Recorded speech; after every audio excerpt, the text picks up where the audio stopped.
What's up, everybody? My name's Big Cam and welcome back to another Comically Boston Monday morning weekly nerdy news podcast where we talk everything that happened in the last week in nerdom. And we have a pretty big show for you all today. We got some Street Fighter cast news to talk about. We got some new movie posters, some video game news with some state of plays that PlayStation just released, talking about the 007 First Light game. And James Gunn confirms his next project that he's working on and writing in the DCU, in his sequel to Superman, although he's not calling it Superman 2. So we'll discuss that more towards the end of today's show. But let's jump right on into it, shall we? With some solemn news, the legend, the absolute legend, Graham Greene, who many of you would know from many different projects. Most recently, I had just seen him in Echo as like her grandfather, and I was rewatching that with my roommate, and he was one of me and my roommate's favorite characters in that show. He was just so good. But I'm pretty sure he was on like NCIS, and he's been in tons of things. Graham Greene's a freaking legend. Rest in peace. So sad to see a legend go like that, but many of movie and projects that he's been in that you can go and remember him by. So if you have any Graham Greene recommendations to drop down in the comment section below, please let us know what type of movies we should go see that Graham Greene starred in that was an absolute legend. But getting more into the news today, Wake Up DEADMAN, or the Knives Out 3. Knives Out, Rian Johnson writing these whodunit murder mysteries with Daniel Craig's Benoit Blanc, the detective that always solves the mysteries. And this would be the third one. The first one being Knives Out, the second one being Glass Onion, and the third one now being Wake Up DEADMAN. Coming to select theaters November 26th and Netflix December 12th. And just as I was recording this Comically Boston, a Wake Up DEADMAN trailer dropped. So the trailer reaction and breakdown for that coming out on the channel tomorrow. Stay tuned for that. But just to talk a little bit more about Knives Out, the first two films are very, very well reviewed on Rotten Tomatoes. 97% critic score, certified fresh, and a 92% audience score for the first Knives Out film. And for Glass Onion, it got a 91% Rotten Tomatoes score from critics and 92% audience score. Both films I genuinely liked a lot, and Benoit Blanc is an absolute legend, and like the casts are very different between the two films and now the three films, but the remaining constant is Rian Johnson and Daniel Craig. So I kind of like it, and I kind of really love a murder mystery. I know my mother does, and I can't wait to see that coming up in December. But also stay tuned tomorrow for that trailer breakdown coming out. Another set of films that I've been meaning to watch because I've heard some pretty decent good things about them, especially the most recent film, 28 Years Later, of the 28 years or whatever film trilogy. I think it was like 28 days and then weeks and then years.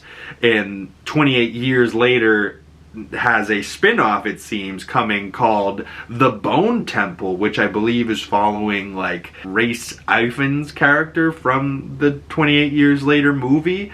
I'm not so familiar. I haven't seen the film, so if you have, definitely let me know down below if that's truth or not.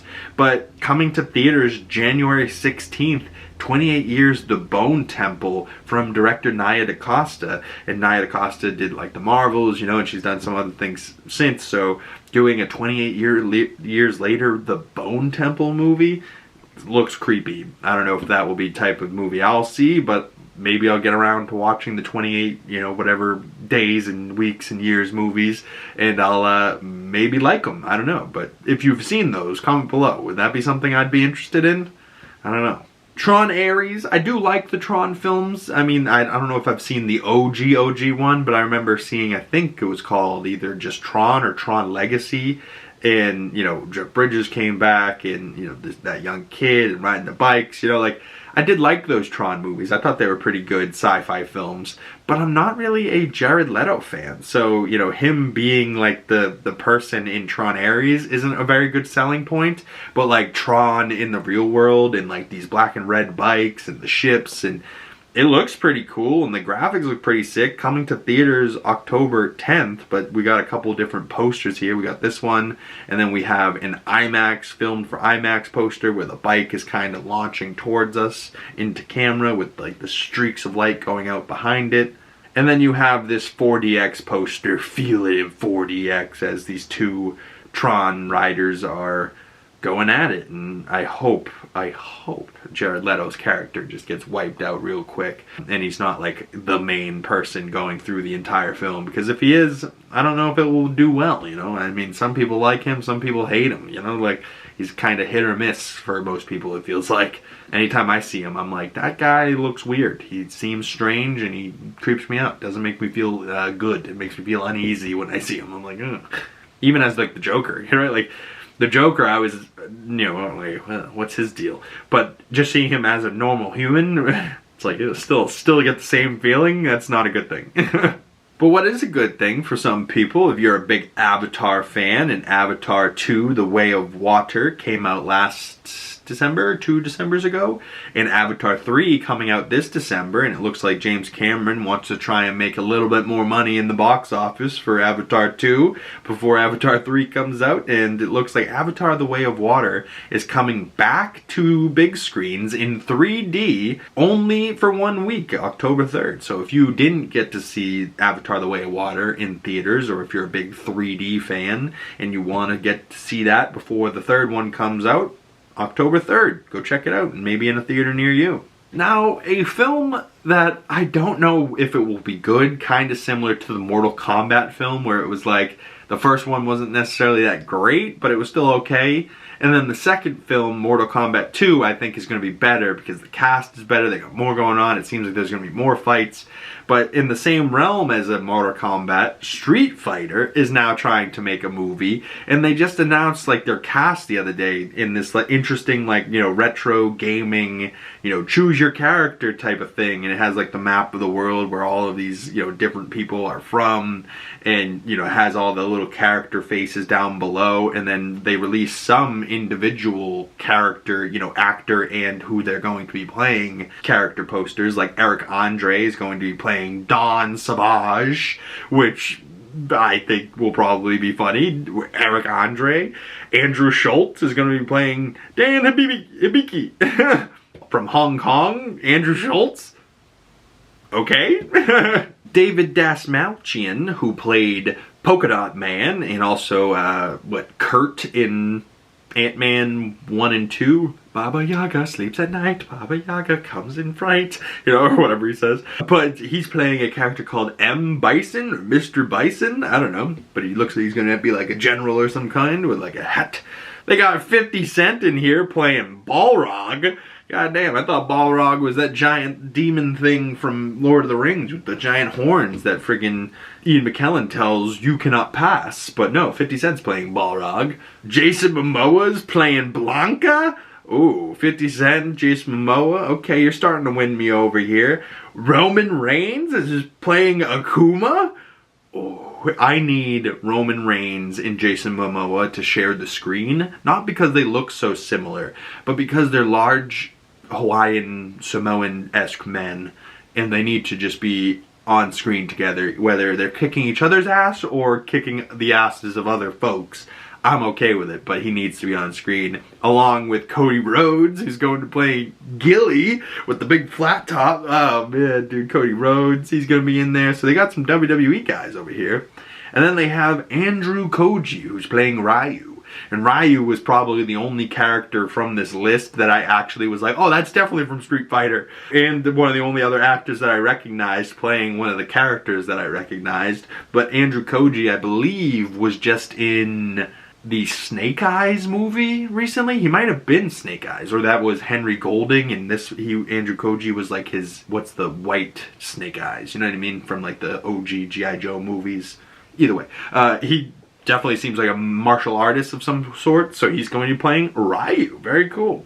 But like the cast of Street Fighter seemed pretty legit, and also like some real fighters in there, but also some real good actors. So who knows? That film could be interesting, funny, great action. Who knows? I'm very curious to see what that's looking like, right? Because on paper and on, you know, acting alone, it seems like great, but if the script's absolute garbage, then who knows? But if the script's really good, who knows? This could be a really good, funny, good movie, and, you know, pretty big, pivotal cultural movie. You know what I mean? One of those where it's like, people want to see the characters in it, but then it ends up being a great movie, and they're like, wow, this is great. Kind of like Barbie a couple years ago. You know, it was a cultural event. People were like, we gotta go see Greta Gerwig's Barbie.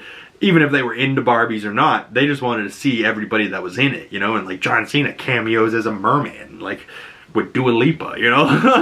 Like crazy shit like that, you know? Like I went to see it in theaters. I had no business seeing Barbie in theaters, but I had to do it. I had to do the Barbenheimer experience, you know? Sometimes there's just cultural events like that.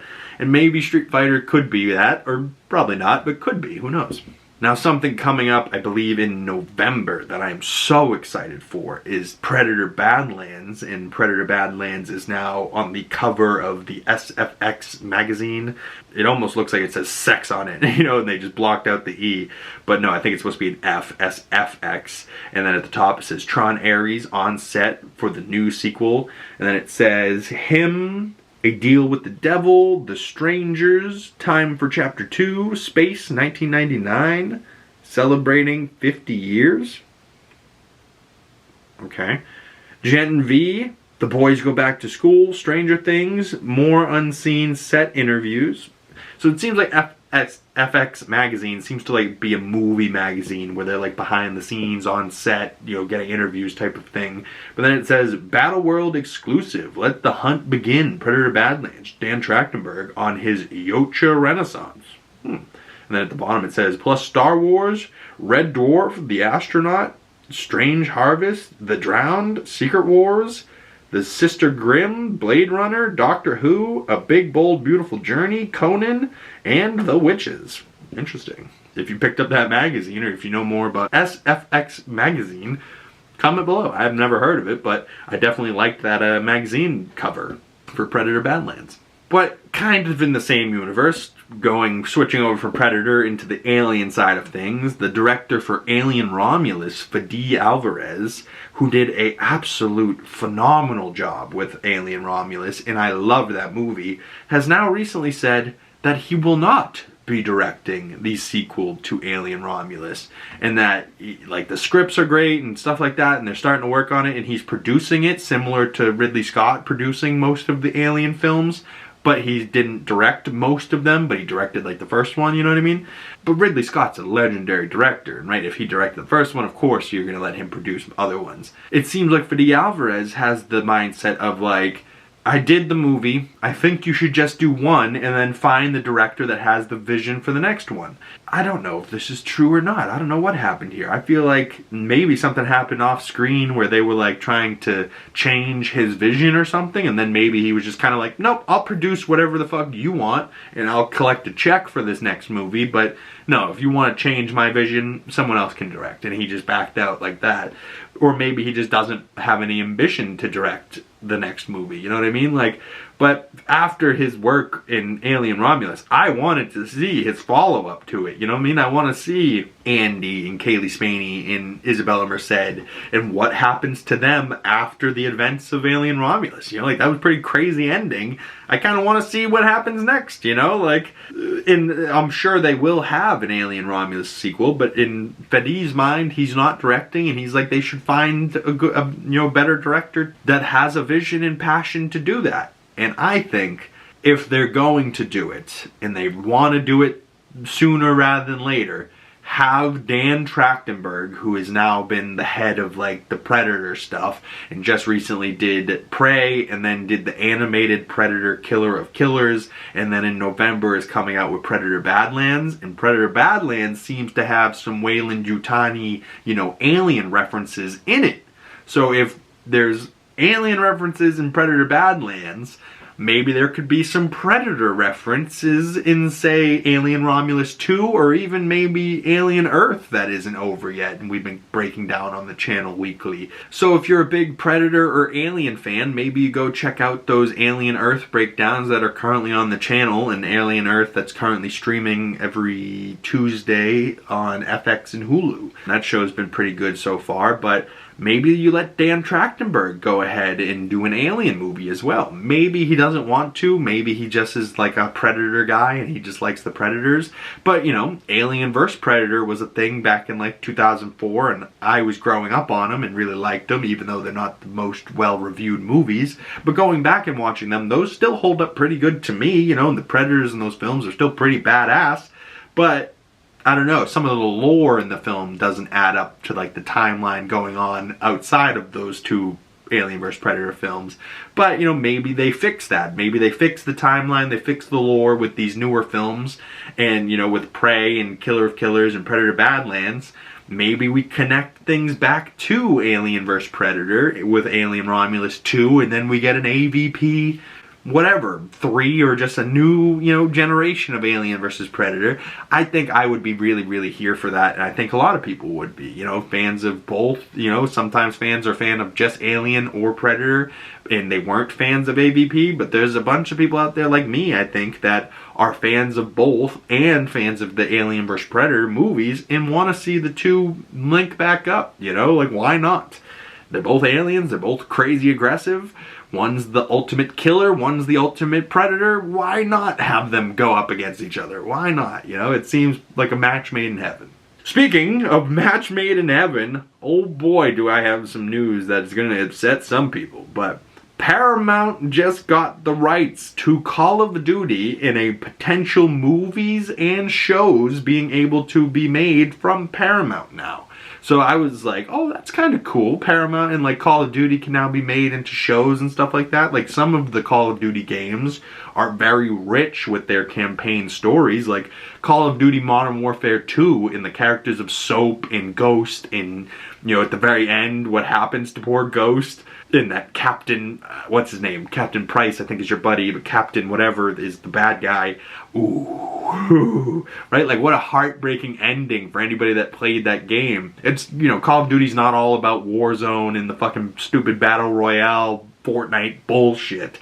Call of Duty used to be a campaign game for people like me that wanted to play the campaign, and then you played the online with your buddies, but you didn't need to play the online. You got the game for the campaign. Now it seems like Call of Duty has gotten so far away from the campaign that, like, I can't even play those games anymore. But Call of Duty, other than selling the rights, or Activision or whoever owned Call of Duty sold the rights to Paramount, they could have had Steven Spielberg, legendary movie director and also, you know, war movie director of little things like, oh, I don't know, Saving Private Ryan, maybe one of the best war films of all frickin' time.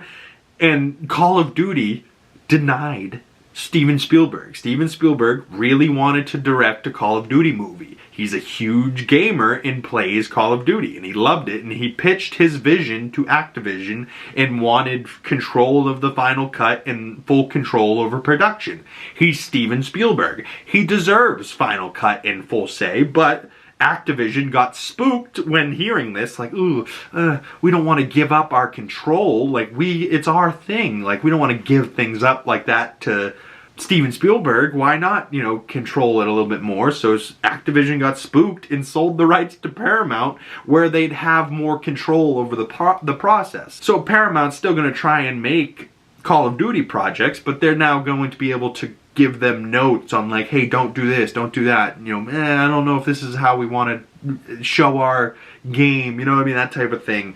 Where Steven Spielberg probably would have made a Call of Duty fucking, you know, great war film that was probably grounded like a Saving Private Ryan, and probably would have been the greatest war movie in many, many, many years, maybe other than 1917, you know, like, or, there was another good one a couple of years ago, All Quiet on the Western Front, very good, great soundtrack. But Steven Spielberg could have done a Call of Duty movie, and Activision flopped that. I mean, gamers out there, movie lovers, war movie lovers, this has gotta hurt, right? Like, Steven Spielberg get denied by Activision. Spielberg probably threw a fucking mug at the wall. Fuck Activision! Do they know who I am? Final cut? I deserve final cut, you know, like, oh, Spielberg. Some of us know your worth, brother. Don't worry about it.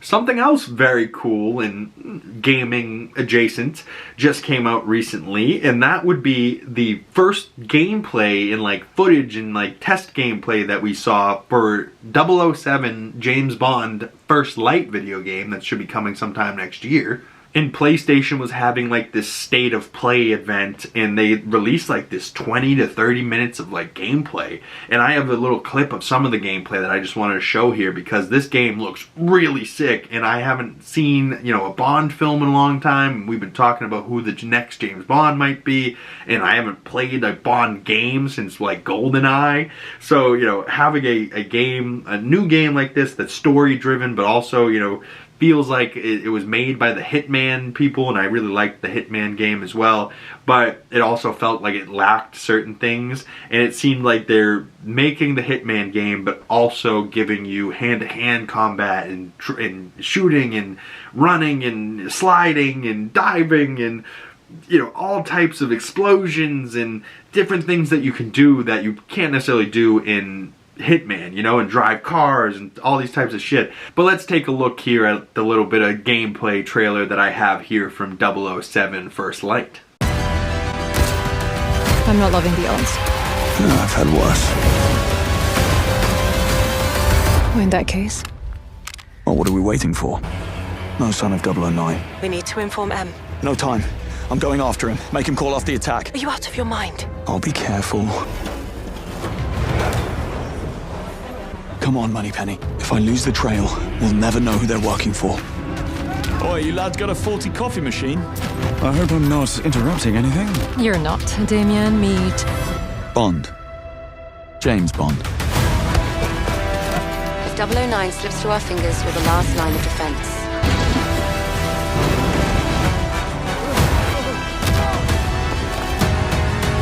Someone just tried to kill me.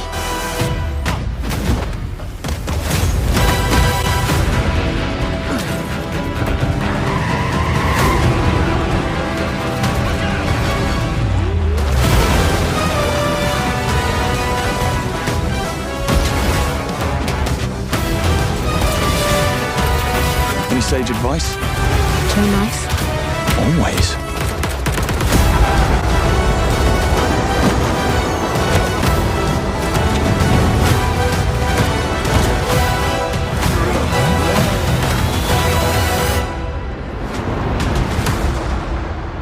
Wow, so you can pre-order for March of 26 already. I can't wait. And you're talking we're less than like 6 months out for that? Like, I am hyped. But I love how they open up that trailer with like he's in a sewer tunnel, but it looks like the classic Bond shooting down the barrel. And then like just the cinematic gameplay, you know, explosions, jumping over stuff, you know, he's driving vehicles, infiltrating a building, they're going after 009. I didn't even realize there was other numbers besides 007. I probably should have thought about that, like who's 001 through 6, you know, and or if there's 8 or 9 or 10, you know, 009. What? Who's 009 and what's his deal? And why is he 2 numbers bigger than me? I'm 007, I'm James Bond. Like what? Like the graphics look pretty damn good, and he's like stealthily, you know, infiltrating stuff. He's using gadgets, he's doing stealth takedowns, he's being loud, he can, you know, throw punches, hand-to-hand combat, guns, you know, he's also, there's ladies, there's, you know, fancy parties, fancy events that he's infiltrating. You know, it feels very cinematic with the gameplay. He's running through, you know, falling buildings, sliding off stuff, jumping across, you know, ledges. Someone's trying to kill me, you know, he's watching shit. He's using environmental attacks. He's grabbing pool balls off of a billiards table, throwing them at people, jumping over the table, car chases, you know, like, it looks sick. He's driving a dump truck at one point, or like a garbage truck through the city, trucking over cars, and it looks like he drives through a mall at one point. Like, crazy explosions, and yeah, it just looks absolutely insane. You know, cinematic gameplay, throwing people off of the top of planes and shit.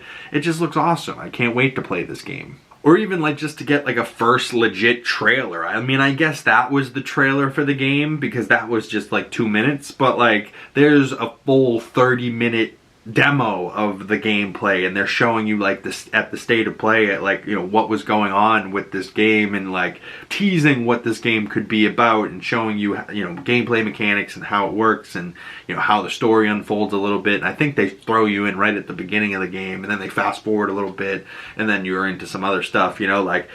And I'm sure the full game will have all of it, but you know, the state of play, they just wanted to show you a couple of different little parts where it's absolutely insane and just keeps getting crazier and crazier. But what a cool thing that James Bond 007, you know, when we're in the works of trying to figure out who the next James Bond will be, there's a video game coming out for all of us to be James Bond in the meantime. You know what I mean? Like, that's so cool. Speaking of so cool, this might just be cool to me, but comment below if you're somebody that follows this as well. I am a big person that loves award shows and like the Oscars and the Emmys, and maybe not the Grammys so much these days because newer music sucks, and newer artists suck. There's certain people like a Billie Eilish, like a Doechii, that are pretty good, but most of them, like ever since 6ix9ine became a thing a couple years ago, I dropped off the face of the earth of new music, let's be real. But the Emmys are coming up very soon. I believe they're September 14th, so I think that's this Sunday coming up. But there is always like televised stuff, like the best actor, best shows, best actress, those type of things get announced televised. But then there's always Emmy Awards that get announced beforehand that weren't a part of the main ceremony. And so far, the studio has won 9 Emmys. The Penguin has won 8. Severance has won 6. Andor has won 4. Bridgerton has won 3. Arcane won 2. The Boys won 2. The Pit won 2. And Adolescence has won 2.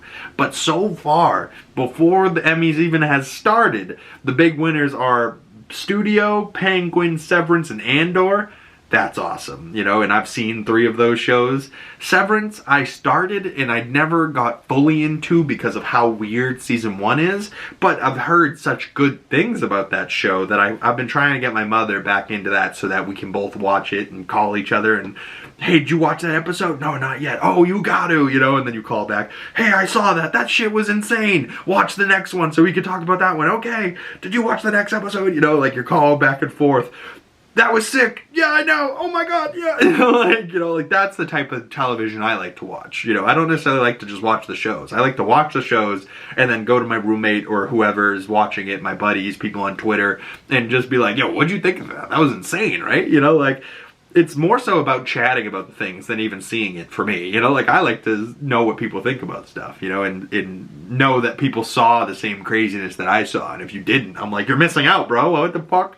Like, cultural relevance. You have to know what's going on in the world. You know what I mean? Like, if I didn't see Game of Thrones when Game of Thrones, the final season, was coming out, I would feel lost. You know, like, that the rest of the world was experiencing something and I just was not. You should know, like, Wednesday's a thing. You should know, even though I haven't seen Wednesday, you should know Jenna Ortega's Wednesday and that show's a pretty big hit on Netflix. You know, like, there's certain things going on in the world that you should know. And sometimes that's what I like to do with this Comically Boston Weekly Nerdy News. And I like to catch people up on things they might have missed, like Graham Greene dying, you know, like, that's not necessarily news, but it is to me. A legendary actor passed. Oh, yeah, heartbreaking news, but it's still news nonetheless, you know? And carrying on with some more news, after talking about the 007 First Light gameplay, Insomniac Games, in their newest game, the Wolverine, that they've been teasing for multiple years now at this point, is reportedly, almost certainly, will be shown at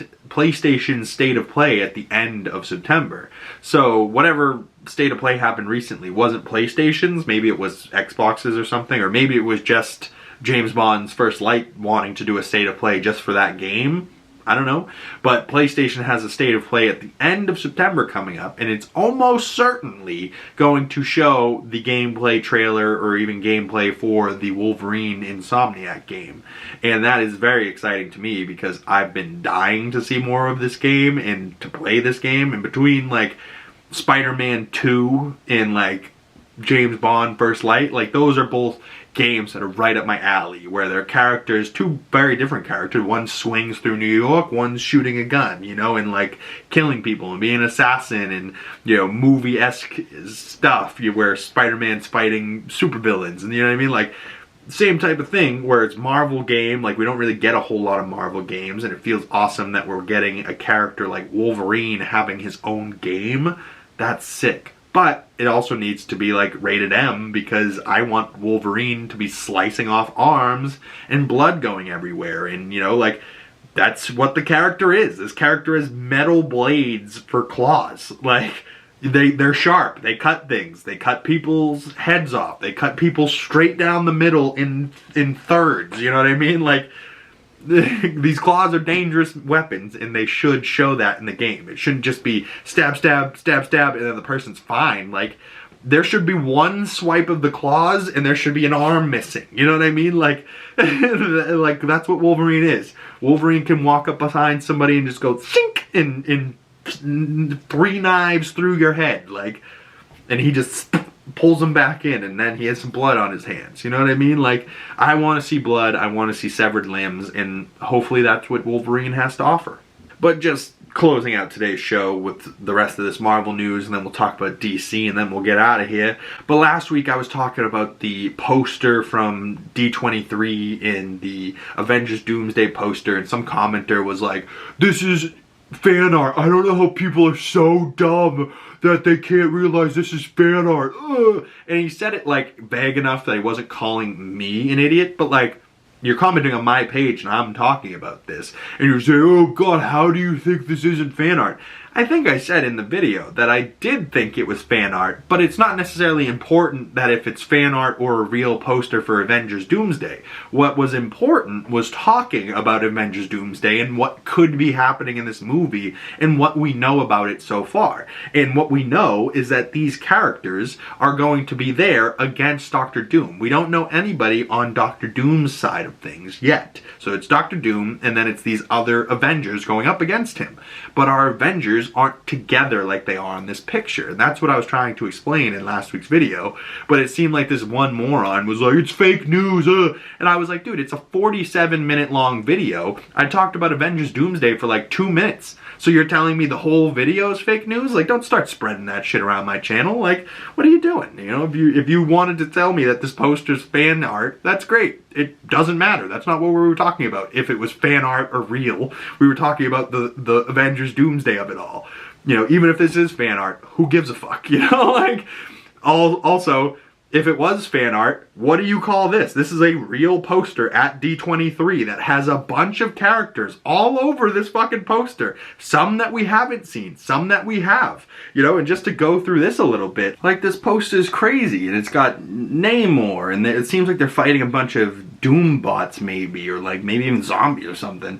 But like, you have Magneto, and you have Mystique, and then above them it looks like you have maybe like a bro Thor, or like, you know, maybe fighting a Thor fighting like a Sentry, holding maybe Captain Marvel by the throat as well, you know. And then you have Giant Man and Deadpool and Mr. Fantastic with his stretchy arm, and Shuri. And then you have, you know, Sam Wilson's Cap in the middle there, but it seems like he's maybe fighting Wolverine a little bit, and Wolverine's claws are like dinging off of his shield. You also see Miss Marvel, friggin' Iman Vellani, Miss Marvel up front there. She wasn't on the chairs, was she? You also see over there towards the right, you got Gambit, Red Guardian's in there. You got, you know, Bucky, and then some of the Thunderbolts. You got Haley Steinfeld in the bottom corner. I don't think she was confirmed for this film. You got Cyclops above her in a comic book accurate suit. You got Ben Grimm's The Thing, and then you got the Beast maybe on his back of some sorts, holding him back. So it seems like, you know, there's some, you know, Giant Man, maybe also his daughter as well. But, you know, also Monica Rambeau. She wasn't on the chairs. Spider-Man, he wasn't on the chairs. He's fighting, it looks like, Human Torch. So like, what is going on here? You know, and like Gambit's in there. Like, there's a bunch of different characters in here. Professor X, like, and there, some of them are hidden in there and you can't even really notice them. And, you know, like, what is it? You're going to tell me this is fake as well? This is fan art? Even if it is fan art, you're telling me this isn't at a convention? Like, I saw this picture from multiple different angles.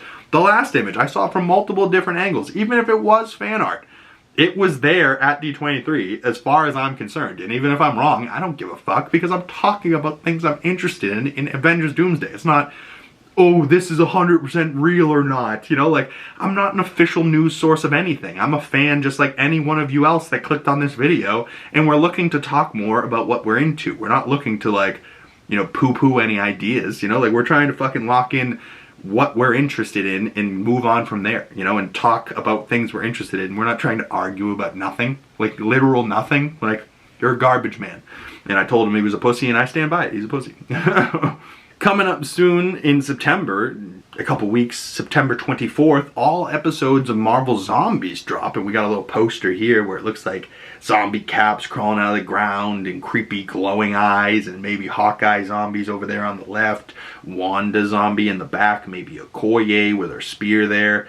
Ooh, I don't know what's going to happen with Marvel Zombies, but it seems like it's going to be fucked up. And just to end out today's video, James Gunn confirmed just the other day that the sequel to Superman will be titled Man of Tomorrow and sets to release July 27. So, 2 years out, but still in the works already, a sequel to the Superman film that literally just came out this July. So literally July of 25 to July of 27, 2 years, another film will be out starring Superman. Has Marvel ever done something like that? Like, look at poor Shang-Chi. Will he ever get a sequel? It's been like 5 years already. Will the Batman ever get a sequel? Who knows? But James Gunn's The Superman, or Superman, is getting a sequel, although he is saying it's not a sequel directly to Superman. If anything, it's more of a follow-up to Peacemaker Season 2, but it will be titled Man of Tomorrow, not Superman : Man of Tomorrow, not Superman 2 Man of Tomorrow. It will just be titled Man of Tomorrow. And I find that title interesting because the Supergirl movie, Supergirl Woman of Tomorrow, was, you know, the comics title, but also like the title for the Supergirl movie. And Superman was Superman Legacy, and then ended up getting titled down to Superman, and then she got titled down to Supergirl. And now it seems like he's doing Man of Tomorrow. And I also watched the animated 2020 Man of Tomorrow film last night, just because I was like going to bed and I had nothing else to watch, and I saw it and I go, oh, Man of Tomorrow. I wonder if this is, you know, at all related to James Gunn's upcoming Man of Tomorrow. And if it is, it seems like Martian Manhunter was a big character in that, and like this giant absorbing creature. I don't know what that villain was called, but he started out as a man and then he ended up turning into this giant kaiju type of thing because he just kept, you know, anything he touched, he just drained of its power, so he absorbed anything from anyone, you know. And I don't think that's necessarily what he's going for, but maybe, you know, it's like it's related-esque, or maybe there's like a comic that it's related to, but knowing James, it will be its own thing entirely and be his own take, and he'll take things that he likes from those things and then make his own thing out of it. But from the art that got released with this, I believe Jim Lee made all of this art, and, you know, I think this was just one-off stuff. I don't think it's like older stuff. I think it's new art that he's making for James for this new film, because it does have the Superman inspired S that David Cornsweet's Superman has. But it looks like, you know, we're going to be getting a Lex Luthor in his like power armor suit, and then of course I saw people speculating that the hammer of Baravia from Superman, that armor, Lex will take and turn into his own, you know, super powered, maybe even kryptonite powered suit that he'll be fighting, you know, more, you know, like it was Superman versus Lex in Superman 1, but it was Lex, you know, using other people to fight Superman, where I think it will be much cooler in this Man of Tomorrow sequel. It seems that we might get Lex fighting Superman in this suit, and it will be more Lex v Superman 1v1, mano y mano, rather than Lex, you know, through the Engineer in Ultraman fighting Superman, you know, because I wouldn't say Engineer or Ultraman were the main villains of that movie. I would say Lex Luthor would still be the main villain, but he wasn't getting his hands dirty, where if he puts on the suit, he can get his own hands dirty, if you know what I mean. And I think Nicholas Hoult in that suit would be amazing. And, you know, the art itself looks pretty damn good, and I can't get over how good it looks. But Man of Tomorrow will be coming July 9th of 2027. Already confirmed date for this film from James Gunn. This script must have come together very quickly, and he has already said he's finished the treatment for it, and he's working on finalizing the script for it. And production for that will begin very soon. And David Cornswet started posting Man of Tomorrow, and he had a different Jim Lee art, but still kind of similar to the last thing that we saw. But maybe this is Superman and Lex working together, and Lex needs this power armor suit and they're working together rather than fighting. I could see that as well, but I don't know if I want to see them fighting together. I think I would want to see them enemies more than together, because sometimes they're like friends in the comics and best friends and like they grew up together type shit. But I don't see this being David Cornswet's Lex. Nicholas Holt's Lex seems like a bad dude all around. And I still think he might show up in Belle Reve Prison in Peacemaker Season 2. So, in Superman as well. I think James Gunn, because he's in charge, he's like, why wouldn't I have my biggest character show up in my biggest show going on right now? Like, immediately follow up Superman with Peacemaker. Immediately follow up Peacemaker with Supergirl or whatever's next, but before Peacemaker even ends, make sure that people know what's coming next for Superman. And I have a feeling that Supergirl, Superman, and all of them, the Justice Gang, maybe appear in the end of Peacemaker Season 2, kind of the same way that like the Justice League appeared at the end of Season 1, but then James Gunn retconned that to be the Justice Gang at the beginning of this Season 2. So I don't know, comment below. Do you think Superman, Lex Luthor, Supergirl, Justice Gang, do you think they show up in the final 3 episodes of Peacemaker Season 2? Make sure you stay tuned for more of the breakdowns for that coming soon. On Friday, there will be episode 5, or episode 4 for Peacemaker Season 2 will be out, so stay tuned for those breakdowns. And make sure you hit that bell so you get the notification when Peacemaker stuff comes out. But just to end out today, DC film news, they released the best graphics ever when it comes to this DC stuff. So they had the DC release dates, and they had the animated James Gunn holding his laptop wearing a DC Studios shirt. I just thought that was funny as well. But they have here the release dates as we know them for the upcoming DC projects that we know of. And the next one coming would be Supergirl, June 26th of 2026. Early 2026, so maybe before Supergirl, maybe after, but Lanterns will be coming in 2026 as well to HBO. Clayface is currently filming, so that will be coming in September of next year, and that looks creepy already, just from the set photos I've been seeing. I'm like, okay, that could be interesting. And then July of 2027, the following year, Man of Tomorrow.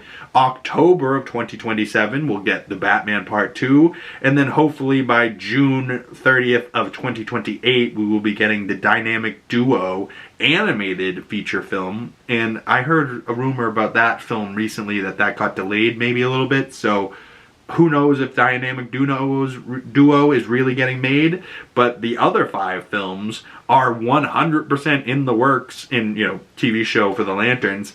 Stuff for DC is coming, and as far as what's coming up next, I'm very excited to see, and some of this stuff is James Gunn, some of it isn't. So Supergirl sounds like it's been getting rave reviews, but it's not James Gunn written or directed, so will it fit into the DCU that he's building? Who knows, because so far the DCU that we've seen between Creature Commandos, Peacemaker Season 1 and 2, The Suicide Squad, and Superman have all been written and mostly directed by James Gunn. So he is the head, he is the boss, it is his vision.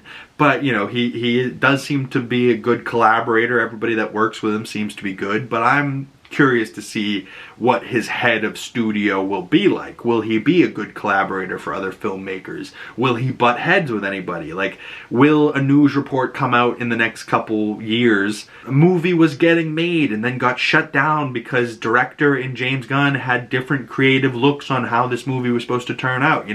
Will that be a hypothetical headline in the future? I don't know. I don't think so. I mean, even Marvel has its drama as well. I mean, look at poor Blade not being able to get made for many years. But I don't know. I think James so far has been, these other writers and directors working on these other projects seem to be really enjoying themselves, and like Lantern seems to be really good, Supergirl seems really good, Clayface apparently has an unbelievable script, and what I've been seeing from set photos from that looks good. So following that up with Man of Tomorrow, and then Matt Reeves' The Batman 2, even though The Batman 2 should have come out so long ago, but you know, give him as much time as he needs to make a great film.